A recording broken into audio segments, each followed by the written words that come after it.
Hey there, folks. My name is Daisrin, and this week's vlog is going to be a bit of a more serious subject, I think. But first, why don't I let you guys know, did quite a bit of recording this week. Got a new co-op coming out soon, hopefully in the next week or week and a half or so. So just thought I'd let you guys know. I did a co-op that will be coming out soon. It's not with Marv, so as much as I love doing co-ops with Marv, I'm trying to expand to some other YouTubers. So you're gonna hopefully see that sometime soon. I'll get it out as soon as I can. This week we got Wolf Among Us, the final bit coming out. I'm gonna try to record that as soon as I can. It comes out on Tuesday, and I am busy with work Tuesday, Wednesday, Thursday, Friday, Saturday. So as far as when I'll get to it, I'll probably not be able to record it until like Sunday or so, and then I'll try to get them out as soon as possible. It'll probably release after Lifeless Planet is over with, if I can get to recording it in time. So just a heads up on that, just because I know people, they ask me as soon as the game comes out, are you going to be playing it? Of course I'm going to play it. It's just getting the time to do it and then finding that release spot to do it, because I like having my playthroughs now where each day is going to be that same playthrough until it's done. So yeah, so you can expect Lifeless Planet's going to get finished, then probably Wolf Among Us, and then the co-ops will come out whenever they come out. Alright, so beyond all that, this past week was really weird and interesting for the gaming community, because there was a very big uproar at Giant Bomb, and talking about this subject seems to be incredibly toxic for anybody who even attempts. So I expect people to not agree with me. I expect people to hate what I have to say. I even expect people to unsubscribe if it gets to that point. But I hope that you will at least listen. I hope you will hear what I have to say on the matter, because I feel like nobody was really right in this circumstance, in this scenario.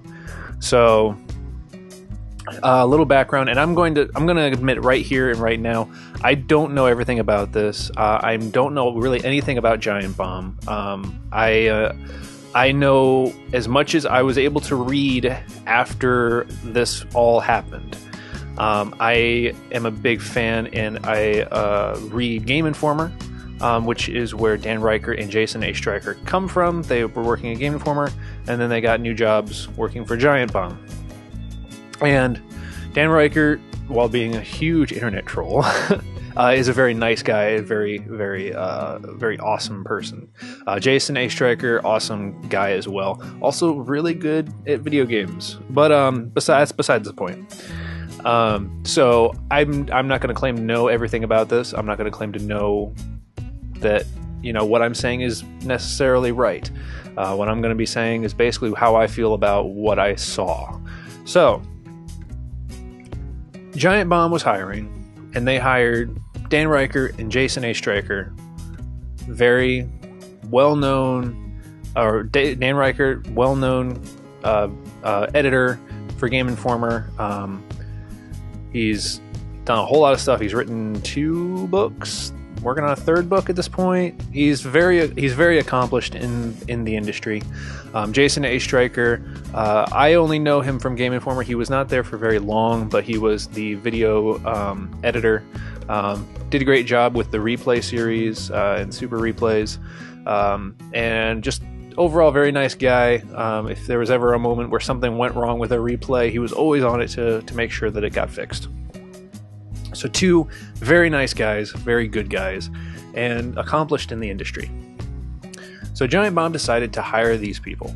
Now, another person, and outside of Dan and Jason, I don't want to name too many names because I'd rather not fuel more to the fire of this. The only reason I would say Jason and Dan is because they are very openly, hey, we work for Giant Bomb now. So they're all open about that. So So some other people, or one other person, pointed out that apparently Giant Bomb's entire staff, for the most part, seems to be made up of men who are white.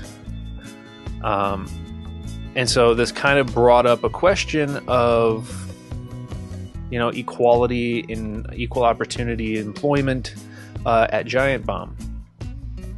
And, you know, saying that they write a lot about equal opportunity and equality in the industry, and then hire 2 male white people into the company. Now, I'm going to say right now that there is a huge problem with the video game industry as a whole. There is a huge issue when it comes to gender and equal opportunity in the video game industry. It is very male dominated. Women who are a part of it are subjected to a lot of things that they do not deserve to be subjected to. Just watch any, you know, tournament of any sort, and you will see some of the craziest, worst things that you can see a human person do. I mean, not too long ago, there was I believe it was a Street Fighter or Tekken tournament, I can't remember what it was, where one of the male team members was essentially harassing a female team member on the other team, asking her bra size, asking if her boyfriend was there, and just incredibly just pushing way beyond the line. And that is, the unfortunate thing is that is not uncommon. This society we live in general, and I should also state, I have a degree in sociology. This is what I study, is human beings, their interaction with each other, how people are treated. I know what I'm talking about in regards to that. It's what I study. So we do live in a society that is very, very male oriented and very much dominated by men. And the idea that men are the more powerful ones. One of the things I was even thinking about this before I started making this video is, you know, think about common terms or common phrases that we say whenever we want someone to be like stronger or act stronger or stop being weak. You know, what did we say? Man up, grow some balls, which doesn't make any sense at all because they're so sensitive. I don't understand that one. I'll never understand that one. Stop being a pussy. There are all these connotations that basically move or basically have this wording of men being a man is better. And there is, in general, this kind of attitude towards that.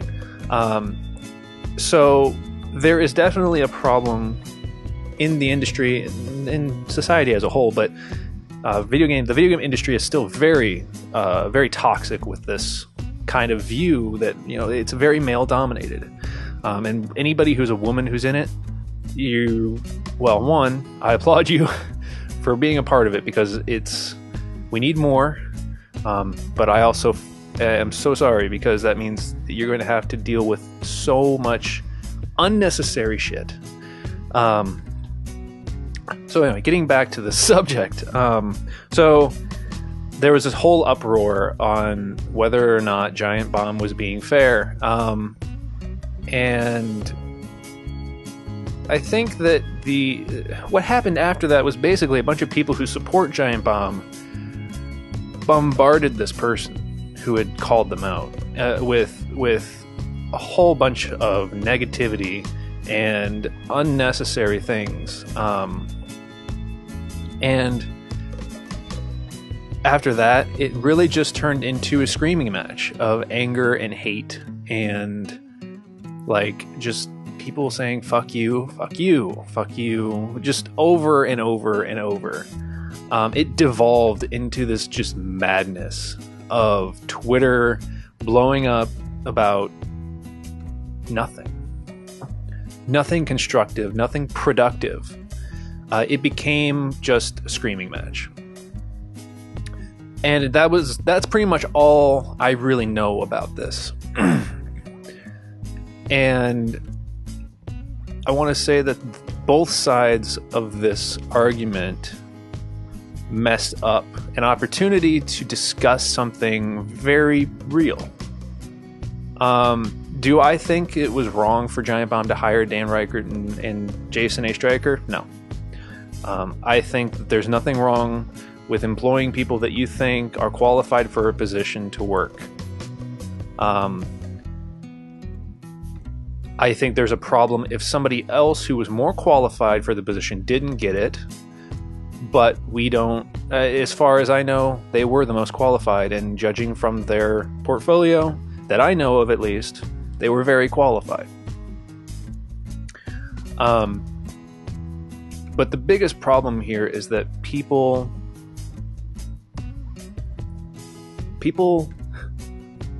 are, when people are fans of things, they seem to really lose objectivity. They forget that the thing that they may love may not necessarily be perfect. And that's why when I'm a fan of something, I try to keep an open mind about things. And so, you know, this whole argument, while I kind of have, you know, some form of personal bias in it, in that, you know, I'm a fan of Jason and Dan, I can obviously see the point that this original initial person was making, because it is true that we do have a problem in this industry where women aren't very well represented, and there's not a huge part of it. But the bigger point that I want to make here is what happens after that, where a bunch of people just start screaming at each other. It doesn't do anything. It doesn't accomplish anything to tell somebody to fuck off. It doesn't accomplish anything to tell somebody else that they're wrong, or that they should, you know, get the fuck out, or you know, whatever you want to say. There's nothing productive about spamming somebody's Twitter account with a bunch of hate just because you disagree with them, or because you think that they're wrong. In general, this whole entire thing was so toxic that I think we really need to reconsider how we interact with people online. I mean, just look at YouTube comments. Look at Twitter. Look at some websites. They've even disabled comments on articles because they're so negative. And actually, there's another YouTube channel that talks about this kind of stuff. I think it's called Game Show, actually, if I remember correctly. It's a PBS show. I'll leave a link to it in the description. Very well thought out episodes about where we are in gaming and how gaming influences things. But they actually just recently released an episode that had a similar thought about how online interaction goes. So Giant Bomb basically put out this article. It wasn't a super long article, but they basically, you know, said that, you know, they always agree with, you know, equal opportunities for employment, and that they were very disappointed in their community members who decided that they thought they were the ones to try and fight for Giant Bomb, because they went about it the whole wrong way. And the people in this article basically said, you are not the community of people that we like to be proud of. So I think overall this entire situation really makes us want to think about how we interact with people online, how we treat people online. I know that anonymity was a big thing when the internet started. It's not as much anymore, which is, in my opinion, a good thing. But we need to realize that just because we're behind a screen doesn't make what we say any less impactful. It doesn't make what we say, it doesn't make us any less responsible for saying it. So I just wanted to get that out, that you need to be more careful and really think about what you're saying. Think before you speak. You know, it's an old saying, but it rings true now online, I think, more than ever. Think before you say anything. Think before you type. Because it can really go the wrong way if you let it. And you can let it go the wrong way if you don't think. So let me know what you guys think about this whole fiasco. Again, if you don't know a whole lot about it, I'll see if I can find a link to one of the articles about it somewhere, and you guys can read for yourself and maybe give your opinion on it. Again, my opinion is both sides of this argument went the wrong way. They were both very toxic and completely took a very real and true statement about the industry and destroyed it into a screaming match that was absolutely unnecessary. So, you know, let me know what you guys think about this. You know, let's have a conversation about it. Let's show people that YouTube comments don't have to be the worst thing in the world. Let's show that YouTube comments can be well thought out, can be educational, and can be conversational. Because I think that that's an important thing about having a community. And YouTube comments, you know, they're not always the best. I know a lot of you guys who are my fans, personal to this channel, have always put out pretty decently well thought out comments. So, you know, I know that this community that we have here is usually very, very, very good about that kind of thing. So I really hope you guys will think about this and really consider what you're saying in the future, and you know, just treat people equally. There's nothing wrong with somebody wanting to be a part of the video game industry. It makes the industry grow. It makes video games better because we have more, you know, opinions on how that they work and how they should be, and it refines the process, it refines the video games, it makes them a better experience. So let me know what you guys think about this in the comments below. I hope you guys will think about this and think about what you're going to say the next time you're in a conversation online or even off that might lead to some screaming. You know, think about what you have to say, be thoughtful to others' opinions, and I think the world would be a better place. So thank you all so much for watching. You guys are what make this channel happen, and I thank you very much for that. And I will catch you in the next video.